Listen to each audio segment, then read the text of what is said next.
பெண்களுக்கு வரக்கூடிய பிசிஓஎஸை இப்போ மருத்துவ உலகத்துல பிஎம்ஓஎஸ் அப்படின்னும் அழைக்க தொடங்கியிருக்காங்க.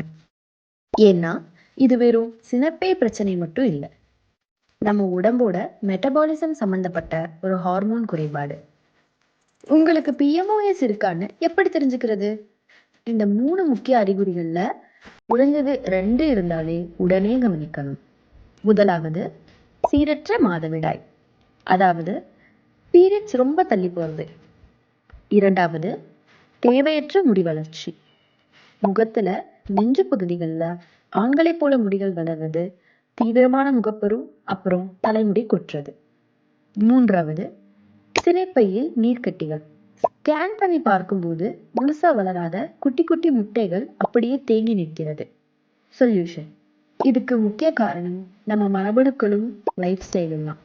ஆனா ஆரம்பத்திலேயே இதை கண்டறிந்து முறையான உணவு முறை, சரியான உடற்பயிற்சி மூலமா உடல் எடைய சீரா வச்சுக்கிட்டாலே இதை கட்டுப்படுத்த முடியும். பிற்காலத்துல வர சர்க்கரை நோய், இருதய நோய் பாதிப்புகள்ல இருந்தும் நம்மளை பாதுகாத்துக்கலாம். உங்களுக்கும் இந்த அறிகுறிகள் இருந்தா தயங்காம ஒரு மகளிர் நல மருத்துவரை நேரில் சந்திச்சு ஆலோசனை கேளுங்க.